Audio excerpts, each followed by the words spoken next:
Good morning. My name is Margaret Petros. I'm the Executive Director for Mothers Against Murder, a community-based organization that assists families and survivors of murder. Item number 10 on the agenda is recommended for a denial. The incident happened in October 2019, and the amount of time and efforts that we all have put into this claim that I believe should have been allowed within few hours of the incident.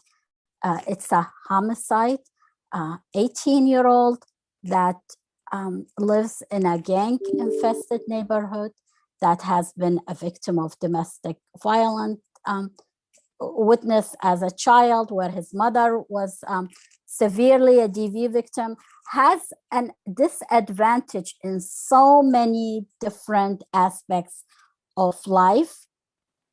His mother sends him to get bread for her, and he gets stabbed and killed. The police allege he confronted the suspect. So physically, and the word aggressively is used, although we don't know what that is because we have had no ability to access public records that can intelligently make us advocate for this case. The board, the program has finally received a crime report, but refuses to share it with us. So you have an advantage. You have attorneys that are trained, who have worked on denying this claim compared to a victim who has had no legal representation, a Spanish speaker that can barely speak English, again, a domestic violence victims, a woman who works as a babysitter and took a house cleaner, again, financially disadvantaged, and so many other reasons why this woman needs help, why this program is designed and the legislation requires that every effort is made to help these victims. Instead, because the 18-year-old aggressively approached, again, we don't know what aggressively means. He had no weapons on him. He was not wearing any gang-related clothing.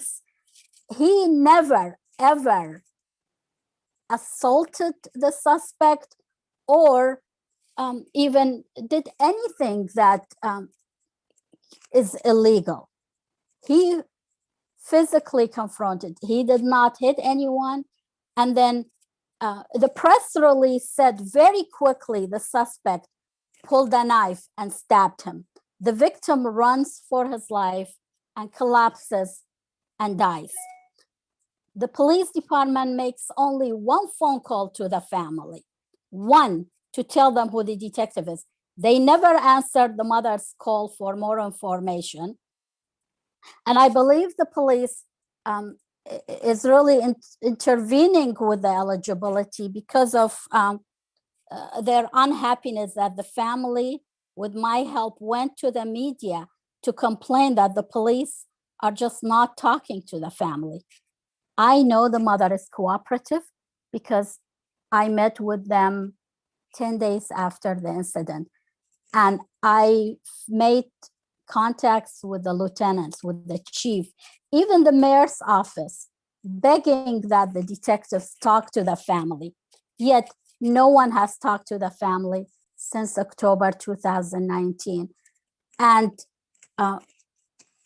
years later, the police say the mother is not cooperative.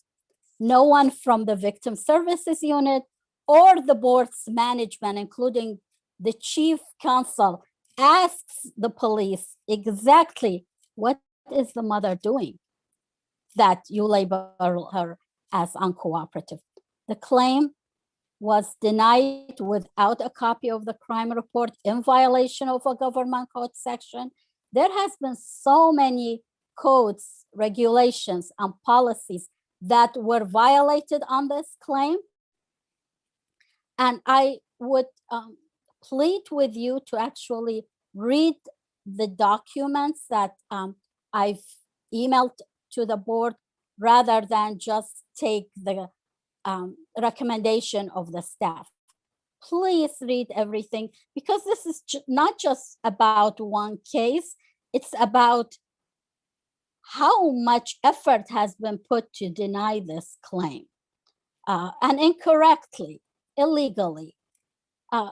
There are guidelines, policies that say, look at the age of the victim. He was only 18.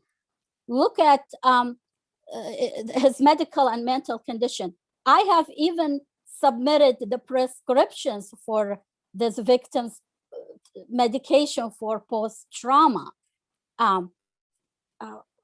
Nobody has even answered, well, why the mitigating factor, even if there was involvement, why did the policies not considered to find a way to allow this claim? Please look at the documents. There are tons of facts that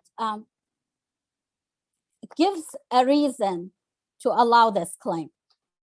The mother has been so stressed.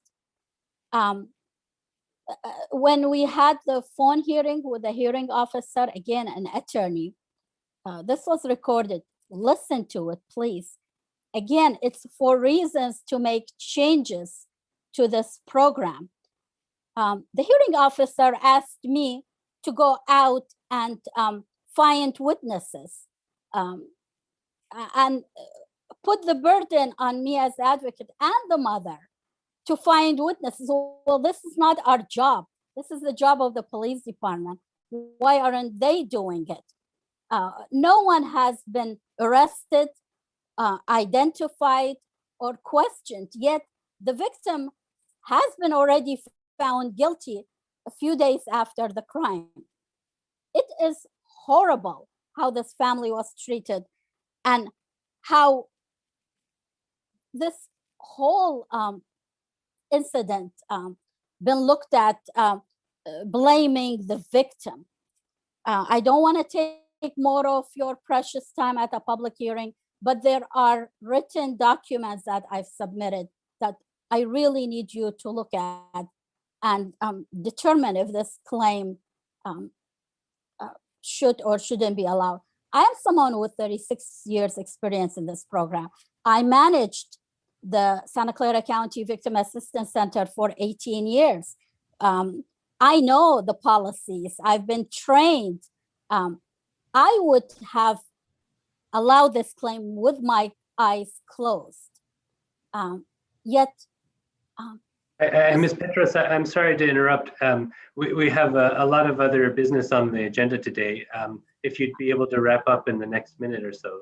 I will. I want to say I appreciate your time, but again, look at the details of this case before you make your final decision, only because you need to understand how this program is working, the waste of resources and the cost involved in denying these claims.